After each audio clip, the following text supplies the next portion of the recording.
Hello friends, അസ്സാം വലൈക്കും. അപ്പോൾ ഇന്നില്ലേ എനിക്ക് കുറച്ച് ബിസിയുള്ള ദിവസവും അതുപോലെ തന്നെ സന്തോഷമുള്ള ദിവസം കൂടിയാണ്. അങ്ങനെ മക്കളെല്ലാം മദ്രസ പോയി ഞാൻ കിച്ചണിലേക്ക് കയറിയിട്ടാണ് ബ്രേക്ക്ഫാസ്റ്റ് ഉണ്ടാക്കാൻ. അപ്പോൾ അവർ പോകുമ്പോൾ തന്നെ പറയണേ എന്തെങ്കിലും സ്പെഷ്യൽ ഫുഡ് ഉണ്ടാക്കണേന്ന്. അങ്ങനെ ഞാൻ എൻ്റെ മനസ്സിൽ എന്ത് സ്പെഷ്യൽ ഫുഡ് ഉണ്ടാക്കുക, രാവിലെ തന്നെ എന്ത് സ്പെഷ്യൽ ഫുഡ് ഉണ്ടാക്കാമെന്ന് വിചാരിച്ചിട്ട് ഇങ്ങനെ നോക്കുമ്പോൾ എൻ്റെ മനസ്സിൽ തന്നെ ഒരു ഐഡിയ തോന്നി. ഞാനിതുവരെ ഉണ്ടാക്കിയിട്ടില്ല കേട്ടോ, എല്ലാവർക്കും അറിയിരിക്കുവാണെങ്കിൽ ബിരിയാണി പുട്ടുണ്ടാക്കാമെന്ന് വിചാരിച്ചു. അങ്ങനെ ബിരിയാണി പുട്ടിൻ്റെ കാര്യങ്ങളൊക്കെ ചെയ്തുകൊണ്ടിരിക്കുകയാണ്. എൻ്റെ മക്കൾക്ക് ദിവസം ദോശ, പത്തിരി അങ്ങനത്തെ എല്ലാം കൊടുക്കുമ്പോൾ ഭയങ്കര മടുപ്പ് തോന്നും കേട്ടോ. എനിക്കും അങ്ങനെ തന്നെയാണ്. അപ്പോൾ ഞാൻ എന്തെങ്കിലും വെറൈറ്റി കണ്ടുപിടിക്കാൻ നോക്കും. സാധാരണ എൻ്റെ വീട്ടിൽ പുട്ടുണ്ടാക്കുമ്പോൾ പുട്ടും കടല, പുട്ട് പയറ് അങ്ങനെയെല്ലാം ഉണ്ടാക്കുക. അതൊന്നും ഇവർക്ക് പിടിക്കൂല.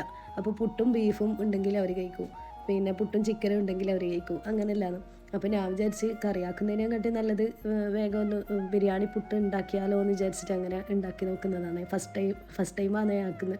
പിന്നെ അത് അവർ കഴിച്ച് കഴിഞ്ഞാൽ അഭിപ്രായം കൂടി പറയും കേട്ടോ. നല്ലതാണെങ്കിൽ നല്ലതെന്ന് പറയും, മോശമാണെങ്കിൽ മോശം എന്നും പറയും. അത് കേൾക്കുമ്പോൾ നമുക്കൊരു സന്തോഷമല്ലേ, മക്കളത് പറയുന്നത് കേൾക്കുമ്പോൾ ഒരു സന്തോഷമല്ലേ. അങ്ങനെ അവർ അതിൻ്റെ ഇടയിൽ മദ്രസയിൽ നിന്ന് വന്നിട്ടാണ് അതിൻ്റെ ഇടയ്ക്ക് ചോദിക്കുന്നുണ്ട്, എന്താ ഫുഡ് ഉണ്ടാക്കിയത്, എന്താ സ്പെഷ്യൽ ഉണ്ടാക്കിയതെല്ലാം ചോദിക്കുന്നുണ്ട്. അങ്ങനെ എൻ്റെ ബിരിയാണി പുട്ട് റെഡി ആയിട്ടുണ്ട് കേട്ടോ. ഞാൻ രണ്ട് ഇതിലാക്കിയിട്ട് ആക്കീന്, ഒന്ന് ചിരട്ടപ്പുട്ടിലാക്കി, ഒന്ന് മറ്റേ സാധാ പുട്ടും കുറ്റിയില്ലേ അതിലും കൂടി ആക്കി. എല്ലാവരും പാടെ ഫുഡ് കഴിക്കാൻ ഇരുന്നിട്ടുണ്ട്. അപ്പോൾ ഹസ്ബൻഡ് ഫുഡ് കഴിച്ചിട്ട് നല്ല അഭിപ്രായങ്ങളൊക്കെ പറയുന്നുണ്ട്.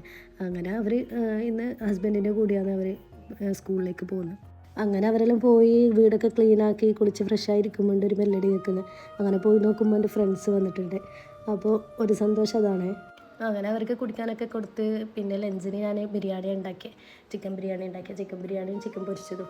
അങ്ങനെ ബിരിയാണിയൊക്കെ ദമ്മിട്ടതിന് ശേഷം നമ്മളെല്ലാവരും പാടെ കുറേ സമയം സംസാരിച്ച് ഇങ്ങനെ ഇരുന്ന് അതിനുശേഷം ഫുഡ് കഴിക്കാനിരുന്നു. രാവിലത്തെ ബിരിയാണി പുട്ടൊക്കെ ഉണ്ടായിരുന്നേ, അവരതൊക്കെ കഴിച്ച് നല്ല ടേസ്റ്റ് ഉണ്ട് എന്നൊക്കെ പറഞ്ഞ് പിന്നെ നമ്മൾ ഫുഡൊക്കെ കഴിച്ച് കഴിഞ്ഞ് കുറച്ച് റീൽസൊക്കെ എടുത്ത് പിന്നെ ചായ കുടിക്കേണ്ട ടൈമായി. അങ്ങനെ ചായ കുടിക്കാൻ ഞാൻ കഴിഞ്ഞ ദിവസം ഉണ്ടാക്കിയ ബനാന കട്ട്ലേറ്റ് ഫ്രീസറിലുണ്ടായിരുന്നു. അങ്ങനെ അതൊക്കെ കഴിച്ച് അവർ പോകാൻ ഇറങ്ങിയിട്ടാ. അങ്ങനെ അവരെല്ലാം പോയി. ഞാനിങ്ങനെ പുറത്തിരിക്കുമ്പോണ്ട് അനിയത്തി ഹസ്ബൻഡും മക്കളൊക്കെ വരുന്നത്. അനിയത്തിന് മക്കളെ ഇവിടെ ഇറക്കിയിട്ട് നൈറ്റ് വരാമെന്ന് പറഞ്ഞിട്ട് ഓൾ ഹസ്ബൻഡ് അങ്ങോട്ട് പോയി. അങ്ങനെ ഞാൻ ഓൾ ഹസ്ബൻഡ് വരുമ്പോഴത്തേക്ക് നൈറ്റിലേക്കുള്ള ഫുഡ് ഉണ്ടാക്കാൻ തുടങ്ങി.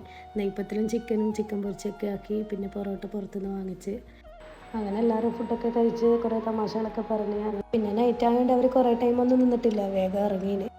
അപ്പോൾ ഇതൊക്കെയാണ് ഇന്നത്തെ വിശേഷങ്ങൾ. അപ്പോൾ വീഡിയോ ഇഷ്ടപ്പെട്ടാൽ ലൈക്ക്, ഷെയർ ആൻഡ് സബ്സ്ക്രൈബ് ചെയ്യുമ്പോൾ ആ ബെല്ലൈക്കണും കൂടി പ്രസ് ചെയ്യാൻ മറക്കല്ലേ.